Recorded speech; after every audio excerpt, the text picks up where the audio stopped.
dalam pilihan kehidupan kami semua. Tuhan, kami mau tetap percaya Tuhan, sekalipun gunung itu tidak berpindah, masalah itu tetap ada, tapi Engkau Tuhan yang lebih dari segalanya Bapa. Engkau Allah yang selalu punya cara untuk selalu menolong kami.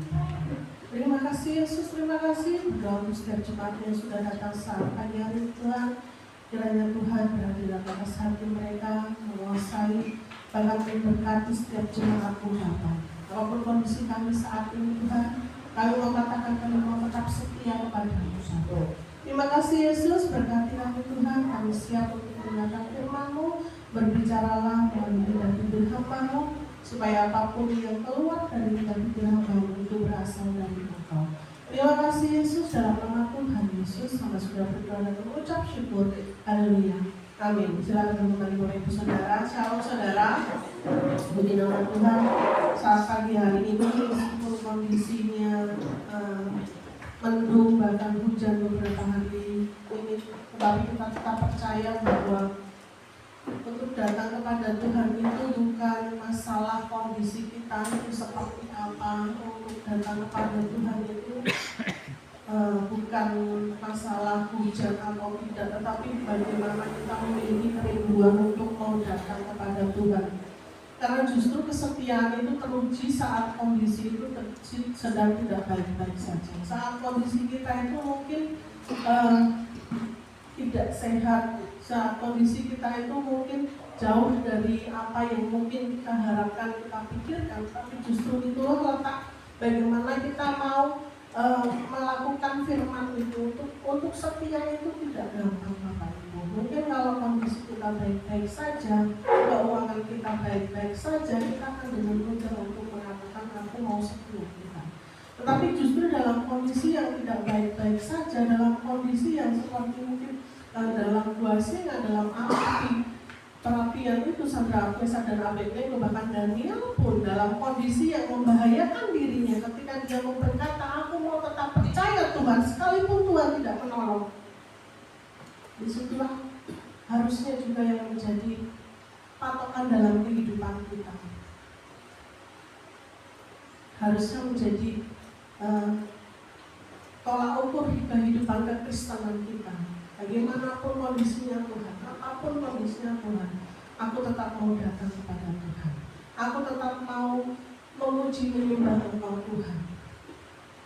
Dan saat pagi hari ini saya bersyukur bahwa kita semua boleh diberkati Tuhan, kita masih diberikan kekuatan, kesehatan untuk kita melangkahkan kaki datang ke tempat ini, karena kita percaya berkat yang luar biasa adalah ketika kita mau datang kepada Tuhan. Berkat yang luar biasa adalah ketika kita mau tunduk taat pada perintahnya. Justru disitulah ketaatan kita itu sedang diuji oleh Tuhan. Apakah kamu hanya taat kepadaku saat aku memberikan berkat itu? Apakah kamu hanya mau taat kepadaku saat aku menjawab doamu sesuai dengan keinginanmu? Tetapi justru di saat-saat kita mungkin seakan-akan jawaban doa itu tidak ada, harapan itu mulai sirna, tetapi kita mau tetap datang kepada Tuhan. Kita percaya bahwa Tuhan itu tidak pernah beranjak dari kehidupan kita. Tuhan selalu ada dalam kehidupan kita. Amin. Kita mau melihat firman Tuhan, kita buka di dalam 1 Samuel pasal 2 ayat yang ke-30.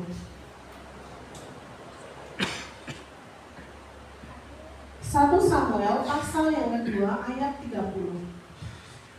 Yang sudah menemukan boleh membaca. 1 Samuel pasal yang kedua ayat 30. Sebab itu demikianlah firman Tuhan Allah Israel.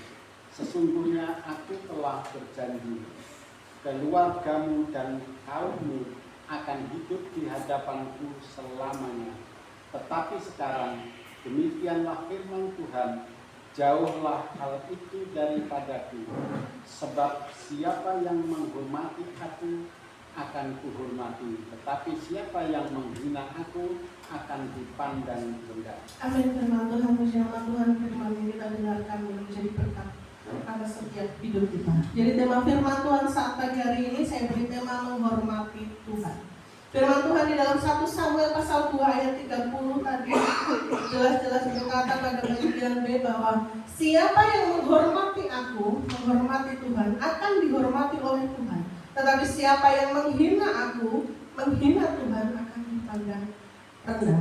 Jadi Bapak Ibu Saudara, sebenarnya nats ini ditujukan kepada anak-anak Imam Eli yang pada zaman itu, anak-anak Imam Eli itu adalah imam juga, tetapi dalam kehidupannya itu tidak mencerminkan bagaimana seorang imam harus bertindak, seorang imam harus berperilaku, tetapi justru berbanding terbalik dari jabatan yang dimilikinya. Anak-anak Imam Eli yaitu Hofni dan Pinehas di situ melakukan tindakan yang di mata Tuhan sangat tercela. Apa yang dilakukannya? Mari kita akan melihat masih di 1 Samuel pasal 2 ayat 12 sampai 14. Kita agak mundur ke belakang di ayat 12 sampai 14. Yang sudah menemukan boleh dibaca. Kita akan melihat apa kejahatan yang dilakukan oleh anak-anak Imam Eli.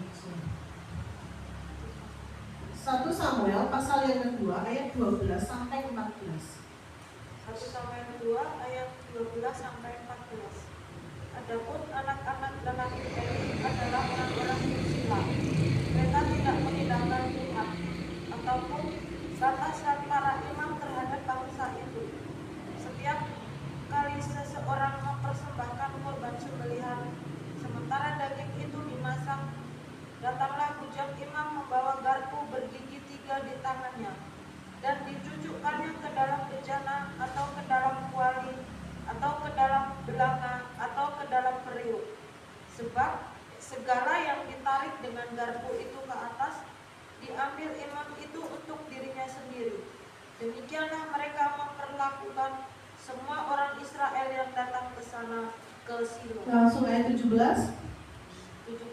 Dengan demikian sangat besarlah dosa kedua orang muda itu di hadapan Tuhan, sebab mereka memandang rendah korban untuk Tuhan. Amin. Bapak Ibu Saudara, inilah dosa yang kejahatan yang di mata Tuhan ini sangat-sangat fatal bagi anak-anak Imam Eli. Sehingga ayat yang ke-12 tadi dikatakan, adapun anak-anak lelaki Eli adalah orang-orang yang dursila. Mereka tidak mengindahkan Tuhan. Dalam jabatan mereka sebagai imam, mereka telah melakukan sesuatu hal yang melanggar perintah Tuhan.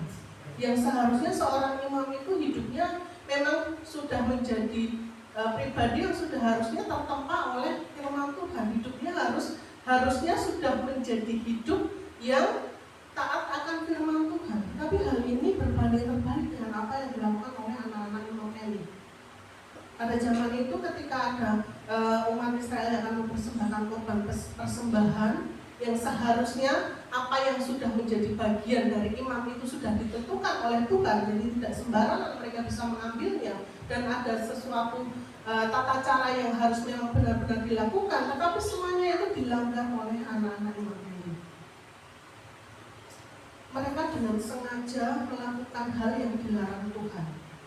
Ketika korban itu dipersembahkan, belum lagi lemak yang dibakar, mereka sudah mengambil sesuka hati apa yang mereka, dan ini justru melanggar perintah Tuhan. Karena Tuhan itu sudah menetapkan bagian mana yang akan menjadi bagian imam dan hal apa yang harus dilakukan ketika ada umat Israel yang mempersembahkan korban tersebut. Tetapi hal itu dilanggar dengan sengaja oleh anak-anak Imam Eli. Dan di ayat 17 tadi dikatakan, dengan demikian sangat besarlah dosa kedua orang muda itu di hadapan Tuhan, sebab mereka memandang rendah korban untuk Tuhan. Jadi seorang imam itu juga bisa membuat kesalahan fatal di hadapan Tuhan. Bahkan di sini Tuhan mengatakan mereka orang-orang yang bersila, mereka orang-orang yang sangat berdosa. Kehidupan mereka jauh dari apa yang menjadi jabatan mereka sebagai imam, apa yang seharusnya mereka lakukan.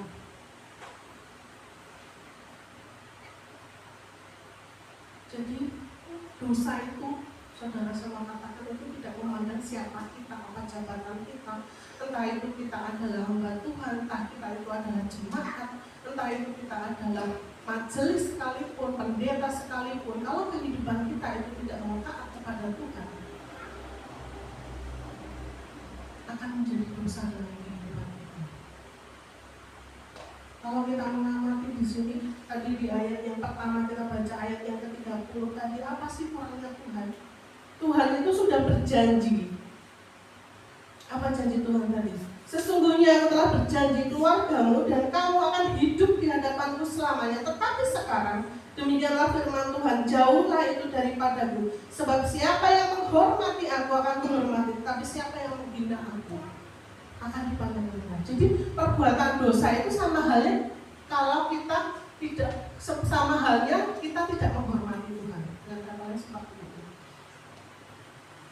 Kalau kita melakukan dosa, apapun dosa itu bagi Tuhan itu adalah suatu perbuatan yang tidak menghormati Tuhan. Sama seperti yang dilakukan oleh anak-anak Imam Eli di sini. Janji Tuhan ini luar biasa Bapak Ibu. Ini Imam Eli dan anak-anaknya. Tapi janji Tuhan itu, tetapi tadi Tuhan katakan jauhlah itu daripadaku. Jadi sebenarnya yang menghalangi kita untuk bisa menikmati janji Tuhan, yang menjadi penghalang untuk kita bisa menikmati berkat Tuhan, perkenanan Tuhan, bahkan janji-janji Tuhan yang luar biasa itu bukan Tuhan, tetapi kehidupan kita sendiri yang menjadi batu sandungan untuk janji Tuhan itu terjadi dalam kehidupan kita. Sesungguhnya kita sendiri yang menggagalkan janji Tuhan itu terjadi dalam kehidupan kita. Jadi kalau saat ini ada yang merasa bahwa kenapa sih kok kehidupan saya itu gak bisa seperti orang lain yang bersaksi bahwa dia diberkati Tuhan, ditolong Tuhan, dilindungi Tuhan. Lihatlah dulu kehidupan kita seperti apa. Koreksi dulu kehidupan kita seperti apa. Jangan lalu kita menyalahkan Tuhan. Jangan lalu kita dengan mudah mengatakan Tuhan melupakan aku, Tuhan meninggalkan aku.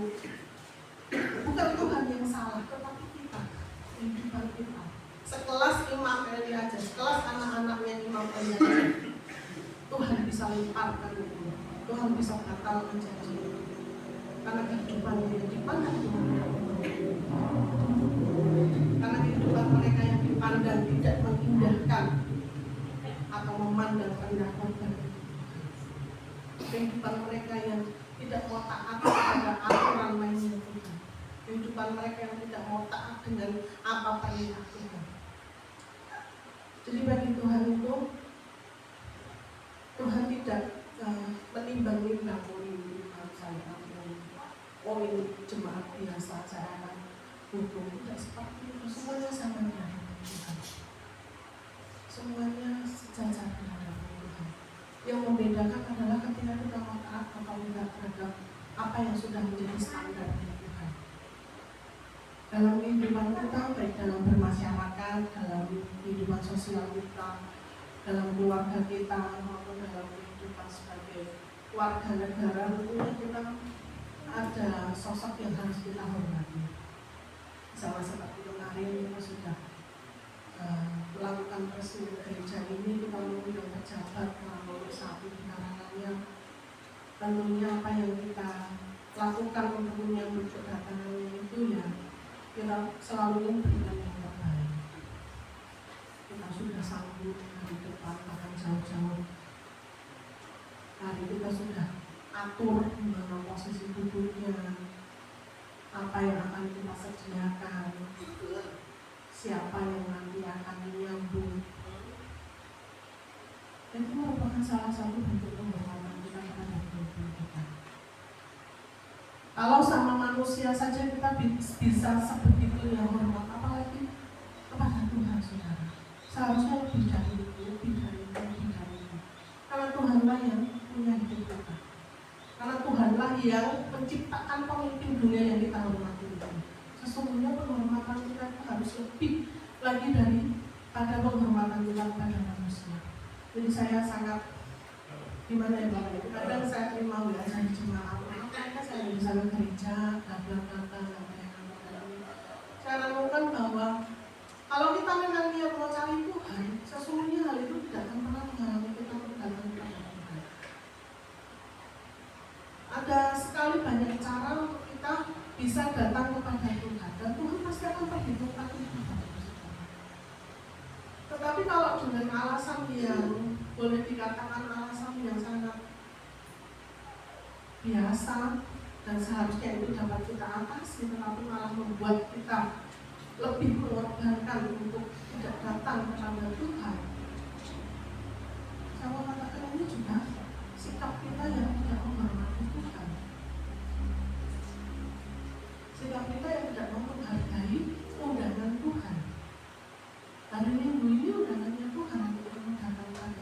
bukan undangan pendetamu, tapi dia undangannya Tuhan. Oleh karena itu mari, selagi kita masih ada, selagi kita masih sehat, selagi Tuhan itu masih memberikan kita nafas untuk hidup, saya selalu dorong kehidupan kita. Bukan hanya saudara, saya juga. Kita semua belajar untuk selalu taat pada aturan Tuhan. Kalau kita masih diberi kesempatan untuk datang kepada Tuhan dalam peribadatan, mari kita bawa seluruh kehidupan kita untuk terus lagi membawa hidup kita menjadi kehidupan yang berkenan di hadapan Tuhan. Kita akan melihat menghormati Tuhan berarti mengakui Dia sebagai otoritas tertinggi dan mentaati perintahnya. Ini penting banget bagi kita semua Bapak Ibu, bahwa dalam kehidupan kita pemegang otoritas tertinggi adalah Tuhan kita. Tetapi kadang-kadang manusia itu lebih meninggikan egonya daripada Tuhan yang harusnya lebih lagi kita taati. Dan itu perlu menjadi koreksi dalam kehidupan kita. Seperti tadi anak-anak Imam Eli tadi, Tuhan sudah memberikan aturan-aturan mainnya ketika kamu menjadi imam, tetapi dengan sengaja dia melanggarnya. Itu artinya dia lebih memilih keinginannya dia sendiri, lebih menuruti keinginannya sendiri daripada perintah Tuhan. Dan itu kadang juga di hari-hari ini masih sering kita lakukan dengan alasan yang mungkin kelihatannya logis bagi pikiran manusia, tapi justru itu melukai hati Tuhan.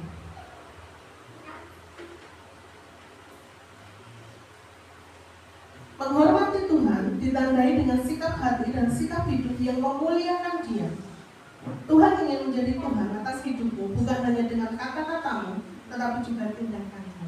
Ini penting Bapak Ibu. Kadang kita dari awal kita berkata untuk bisa kita taat kepada Tuhan, kalau itu hanya sebatas omongan itu sangat mudah. Tetapi lebih lagi Tuhan mau kita buktikan dalam kehidupan kita. Tuhan mau lebih lagi dalam perilaku kita itu mencerminkan ketaatan itu sendiri. Bahwa taat itu sangat penting bagi Tuhan. Kalau kita mulai menyadari bahwa hidup ini miliknya Tuhan, hidup ini karena Tuhan, oleh karena itu taatlah kepada Tuhan. Hormati Tuhan. Jangan menghina Tuhan. Mungkin kita berkata, saya tidak pernah menghina Tuhan, saya tidak pernah ngata-ngatain Tuhan. Tetapi kita tidak sadar kehidupan kita itu, terkadang perilaku kita itu menunjukkan sikap yang kita menghina Tuhan. Kita tidak menghargai Tuhan. Itu menjadi koreksi dalam setiap kehidupan kita, kehidupan saya dan saudara. Sama-sama kita mau mencari apa sih yang salah dalam hidup saya ini. Ketika kita mau mencari, kita mau mengoreksi, kita mau berbenah diri, kita mau lebih lagi punya tujuan untuk kehidupan saya menyenangkan hati Tuhan, kita percaya bahwa mata Tuhan itu selalu tertuju dalam kehidupan kita, dan Tuhan selalu perhitungkan apa yang kita lakukan bagi Tuhan. Tuhan tidak mau berbuat terhadap kita, terhadap kita. Oleh karena itu, saudara, jangan sampai kita menjadi orang yang berarti Tuhan katakan di dalam ayat pembacaan firman Tuhan tersebut, orang-orang yang berusia, orang-orang yang tidak mengindahkan perintah Tuhan, orang-orang yang dengan sengaja melanggar aturan Tuhan.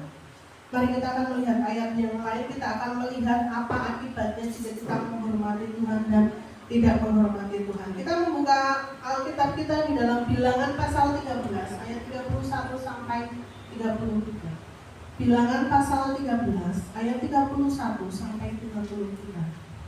Yang sudah menemukan boleh dibaca. Bilangan pasal 13 ayat 31 sampai 33. Bilangan 13 ayat 31 sampai 33. Iya.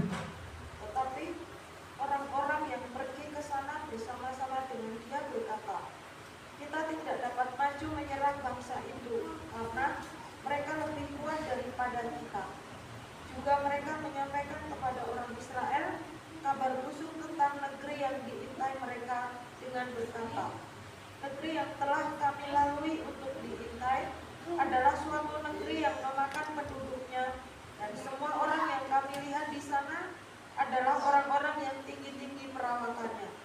Juga kami lihat di sana orang-orang raksasa, orang enak yang berasal dari orang-orang raksasa, dan kami lihat diri kami seperti belalang, dan demikian juga mereka terhadap kami.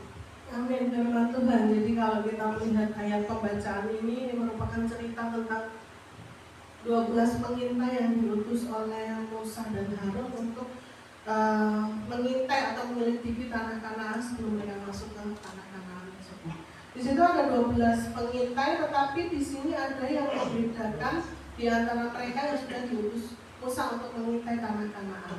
10 orang pengintai, jadi setelah mereka mengintai tanah Kanaan, mereka melihat, kemudian mereka pulang untuk melaporkan hal itu terhadap Musa dan Harun dan segenap umat Israel. Jadi apa yang dilaporkan dari ke-10 pengintai ini, Bapak Ibu, jadi ada 10 pengintai yang kembali kepada Musa, kemudian mengatakan di sini tadi ayat yang sudah dibaca, tetapi orang-orang yang pergi ke sana bersama-sama dengan dia berkata, kita tidak dapat maju menyerang bangsa itu karena mereka lebih kuat daripada kita. Jadi mereka melihat bahwa di sana itu mereka mengatakan bahwa orang-orang di sana itu lebih kuat dari kita, dari umat Israel. Dan yang kedua, orangnya tinggi-tinggi perawakannya. Dan yang ketiga, ada juga raksasa dan kita hanya seperti belalang. Jadi bisa diartikan bahwa apa yang dilaporkan oleh ke-10 pengintai itu adalah semuanya hal-hal yang buruk, hal-hal yang negatif dari apa yang sudah mereka lihat, dari apa yang sudah mereka intai selama mereka diutus untuk mengintai tanah itu. Tanpa mereka sadari, perkataan 10 pengintai ini adalah perkataan yang tidak menghormati Tuhan. Kenapa saya katakan itu, saudara? Karena Tuhan sudah berjanji kok, aku akan memberikan tanah itu, tanah yang berlimpah susu dan madunya, dan engkau akan menikmati semuanya itu. Tuhan telah berjanji akan memberikan negeri yang berlimpah. Tetapi 10 pengintai itu, apakah mereka menceritakan tentang susu dan madu yang ada di negeri itu? Tidak, saudara. Yang mereka lihat adalah masalah yang ada di sana. Yang mereka lihat adalah problem yang ada di sana. Yang mereka lihat adalah segala hal yang akan melemahkan umat Israel. Kalau mereka katakan di sana orangnya tinggi-tinggi, di sana tidak mungkin kita bisa menyerang orang tersebut karena mereka lebih kuat dari kita. Di sana juga ada orang-orang yang seperti raksasa, perawakannya tinggi. Segala sesuatu yang dikatakan itu sesungguhnya sesuatu hal yang melukai hati Tuhan. Karena secara tidak langsung itu melemahkan umat Israel.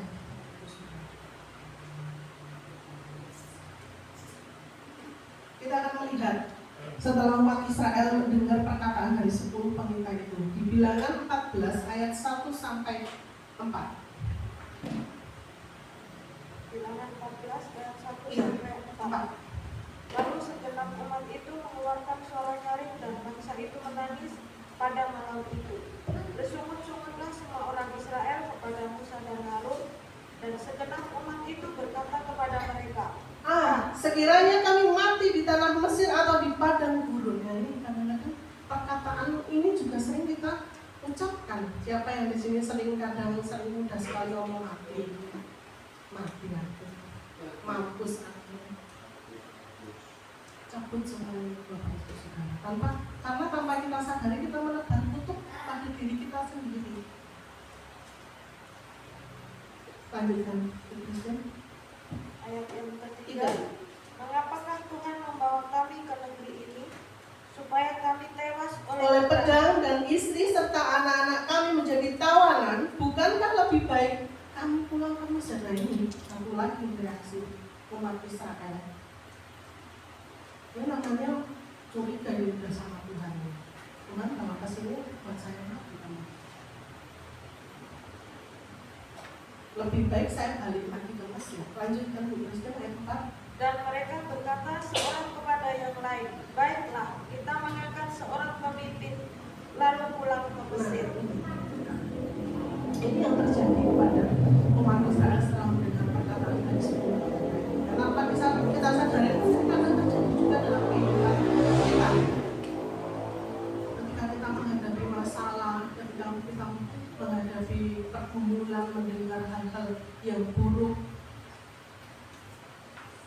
mulai meragukan Tuhan.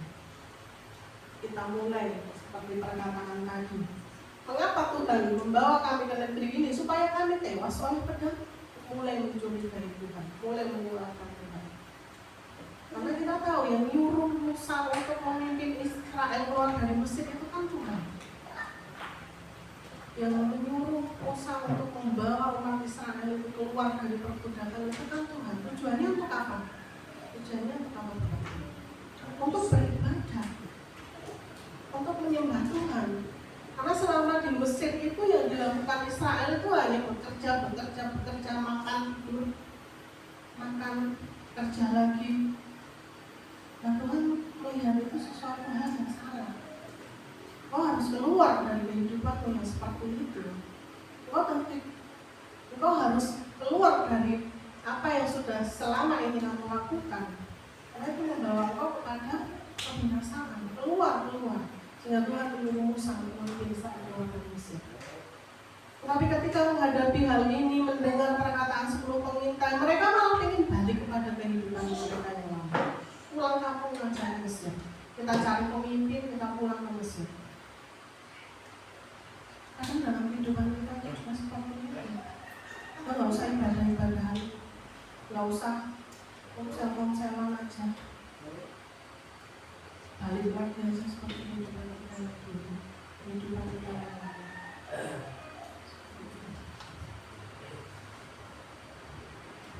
Dalam kehidupan kita Bapak Ibu, kita perlu pahami bahwa apa yang Tuhan lakukan dalam kehidupan kita, yang sepertinya bagi kita itu malah kita menghadapi masalah baru, menghadapi problem baru. Percayalah, di balik semua itu ada berkat yang Tuhan sediakan. Asal kita taat, asal kita menghargai Tuhan, asal kita menghormati Tuhan. Tapi kadang-kadang yang susah itu kehidupan kita sendiri. Ketika Tuhan mau menata hidup kita, mau mengatur hidup kita, kadang kita mulai protes sama Tuhan. Protes sama apa yang sudah Tuhan lakukan dalam kehidupan kita. Karena memang kita tidak menyenangkan bagi kita. Kita melihat perjalanan Israel ke tanah Kanaan. Apa sih kurangnya Tuhan ketika mereka minta daging, Tuhan kasih. Ayo Tuhan mereka kasih. Tetapi tidak sedikit juga mereka bersungut-sungut pada Tuhan. Bahkan menyalahkan Musa, menyalahkan pemimpin mereka. Sampai keluar perkataan, apakah Tuhan bawa kami ini buat mati? Mendingan balik aja kami ke Mesir. Ikut aturan lainnya Tuhan itu nggak gampang, saudara. Ketika hidup kita diatur, kita arahkan untuk menjadi lebih baik lagi.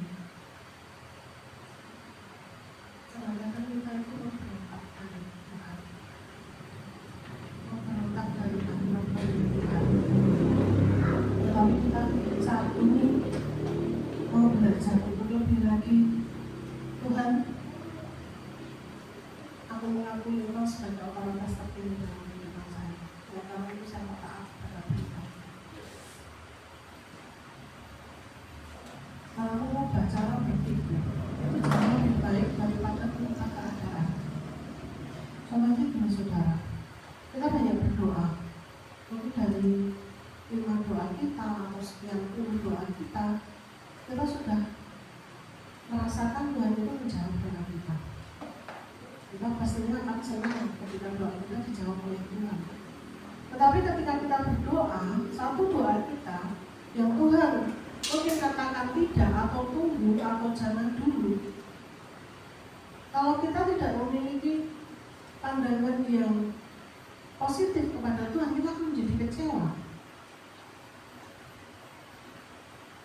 Jadi cara berpikir kita terhadap Tuhan, untuk kita membawa cara berpikir kita menjadi juga cara berpikirnya Tuhan, itu jauh lebih baik daripada kita hanya melihat keadaan itu berubah sesuai dengan kita.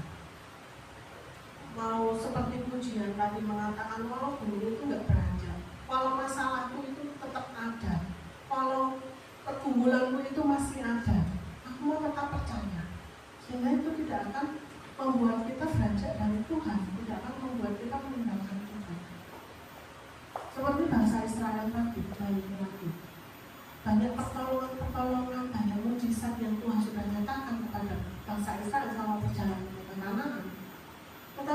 masih saja Israel itu bersungguh di hadapan Tuhan, menyalahkan Tuhan, berpikiran negatif kepada Tuhan. Dan itu sangat menyukai hati Tuhan. Sebagai sikap kita yang tidak menghormati Tuhan.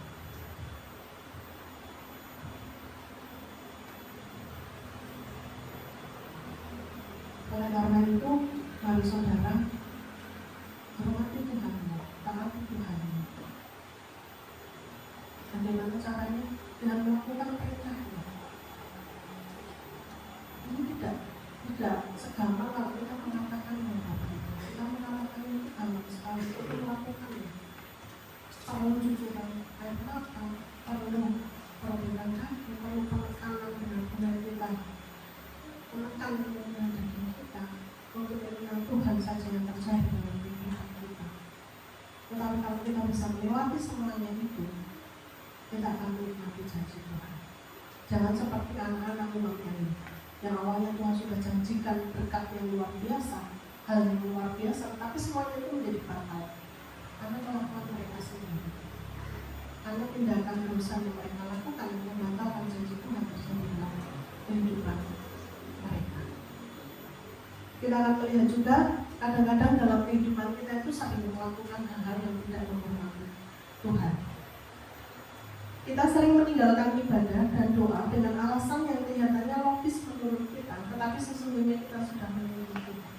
Nah ini saudara, yang menurut pemikiran kita itu alasannya kan baik dan benar, tetapi justru itu melukai hati Tuhan. Justru itu menyembah Tuhan. Perlu kita hati-hati dalam semuanya itu. Jangan sampai kehidupan yang menurut kita baik-baik saja justru itu menjadi tidak baik-baik saja di hadapan Tuhan.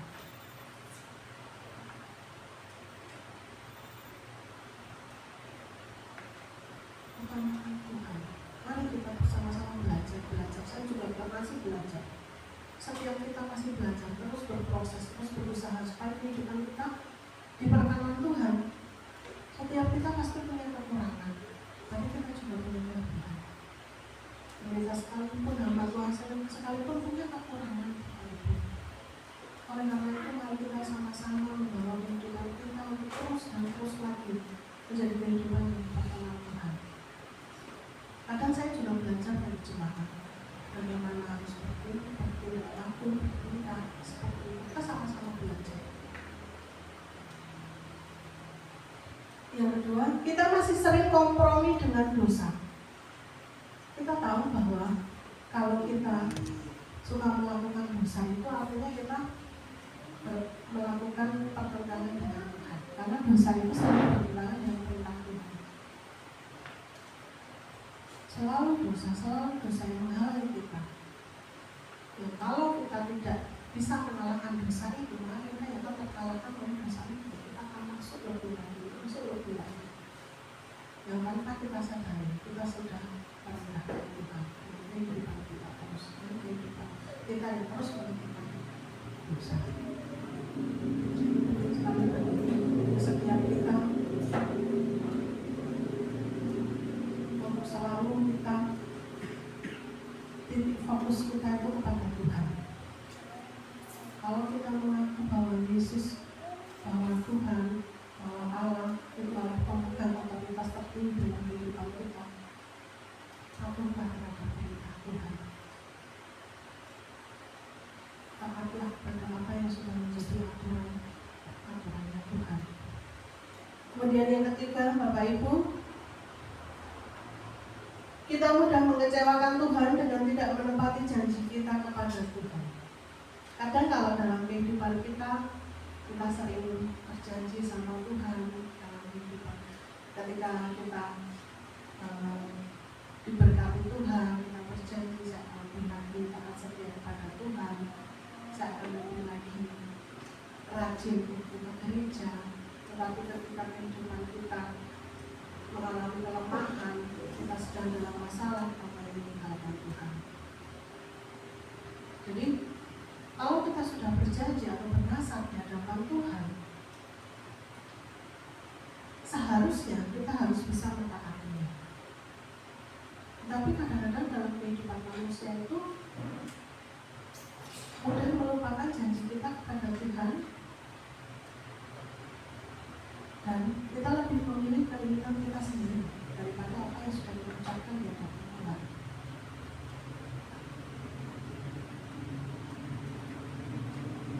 Contohnya dalam pernikahan itu ada janji yang kita ucapkan di hadapan Tuhan. Nah, sesungguhnya janji itulah yang akan menjadi pengikat kita untuk selamanya. Setia kepada pasangan kita. Tapi kalau kita lihat harian ini, banyak sekali kita melihat peristiwa perceraian yang berpisah, yang hanya didasari dengan sesaat, penghinaan sesaat, pengarahan sesaat.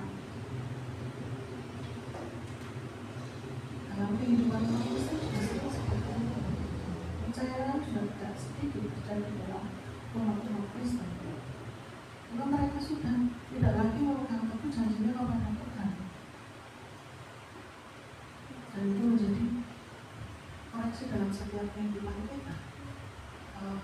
Kalaupun apapun yang terjadi, ketika saya sudah berjanji sama Tuhan, maka saya harus bisa melakukannya. Itu bukti saya menghormati Tuhan. Banyak sekali hal-hal yang tanpa kita sadari sesungguhnya kita sudah melupakan Tuhan. Kalau kita punya lagu rohani, bisa perhatikan bahwa kadang kita di gereja bisa dengan sungguh-sungguh nyanyi lagu rohani, tetapi di kehidupan luar kita sepertinya sudah lupa semuanya itu. Karena menurut saya, kalau kita benar-benar mencermati lagu rohani, merasakan ya, bahkan kita melakukannya, itu sebenarnya kita itu sudah merupakan proses kita untuk mau belajar lebih lagi hidup kita berkenan di hadapan Tuhan, bukan hanya sekedar kita menyanyikannya, bukan hanya kita sekedar mengucapkannya dalam kata-kata, dalam syair lagu, selama kita beribadah. Dan seharusnya lagu itu juga menjadi patokan kita di dalam kehidupan kita sehari-hari. Jadi jangan sampai orang Kristen itu kelihatan rohani kalau hanya di dalam gereja saja, tetapi di luar gereja sudah jauh dari itu. Dan lebih penting lagi bagaimana kehidupan kita di luar. Wah, tidak melihat dia begitu apa lagu rohani, dia bagus suaranya, dia pintar memimpin pujian, dia pintar membawakan firman Tuhan, tidak lihat itu. Wah, lihat bagaimana kehidupan kita sebenarnya. Bagaimana dia melayani, dia rajin melayani, apakah pemain musik, pemain apa. Tetapi kalau dalam kehidupannya dia jauh dari Tuhan, dia sama aja jadi orang melayani Tuhan. Oleh karena itu Bapak Ibu Saudara, mari saya dorong kehidupan kita semua, baik saya maupun jemaat semua, kita sama-sama mari terus kita berlomba-lomba. Karena kehidupan kita ini, kalau kita katakan adalah perlombaan. Perlombaan itu ada sesuatu yang kita tuju, ada garis finish yang akan kita tuju, dan juga ada hadiah yang akan kita terima. Segala proses hidup kita yang mungkin di dunia ini selama menunggu Tuhan, kita harus merasakan penderitaan, kita harus menangis, kita harus dikecewakan. Percayalah, kalau kita tetap terus berjalan di jalurnya Tuhan, di jalurnya perlombaan Tuhan, dan terus semangat, kita tidak berpaling ke kanan ke kiri, kita tidak berbelok. Percayalah, ada sesuatu hal yang luar biasa yang sudah Tuhan sediakan dalam kehidupan kita. Asal kehidupan kita itu selaras dengan firman Tuhan. Jangan sampai menjadi kehidupan yang tidak menghormati Tuhan. Menghormati Tuhan, orang yang kehidupannya menghormati Tuhan, hidupnya akan diangkat Tuhan, hidupnya akan ditinggikan Tuhan. Seperti tadi di ayat awal tadi dikatakan, siapa yang menghormati aku, ia akan menghormati. Tetapi siapa yang menghina aku, ia akan dipandang rendah. Kalau kita cermati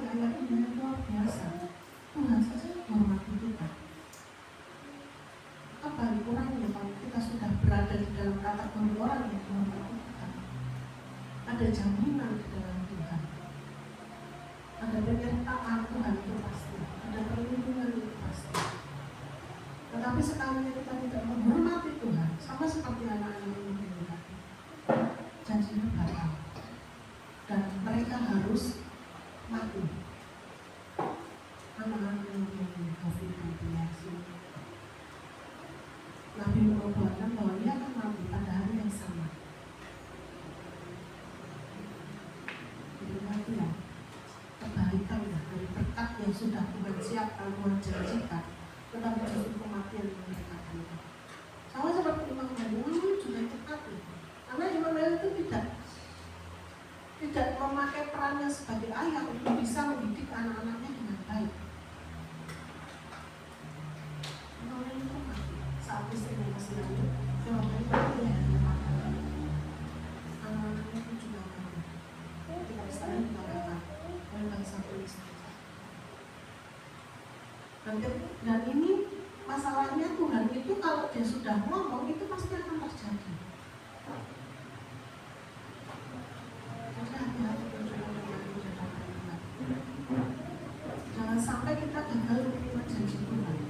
Jangan sampai janji Tuhan itu nggak sampai sama kita, karena kehidupan kita yang tidak mengikuti aturan Tuhan. Dari mana kita menghormati Tuhan? Kadang orang tidak menghormati Tuhan itu hanya karena Tuhan itu nggak kelihatan. Tetapi saya mendorong setiap kita kita hormati Tuhan. Dan meskipun dia tidak kelihatan, dia ada dalam kehidupan kita. Dan itu jadi penting bagi kita sebagai orang percaya. Karena ibadahnya semua persekutuan. Bernyanyilah dengan sungguh-sungguh. Karena saya melihat itu kalau bernyanyi ya seadanya sendiri, ada musik, ada yang bingung, ada yang ya. Mari kita mulai ubah semuanya itu. Nyanyilah bagi Tuhan. Dari hal yang mungkin ini hal yang kecil, tetapi justru ini juga menjadi tanda apakah kita menghormati Tuhan atau tidak. Mari kita perbaiki apa yang kurang dalam kehidupan kita, dalam kehidupan saya dan saudara. Apa yang masih kurang, ini loh kurangnya hati Tuhan. Tunggu kami itu selalu bisa memperbaiki dan menjadi kehidupan yang lebih berkenan di hadapan-Mu, supaya aku dapat menikmati janji-Mu.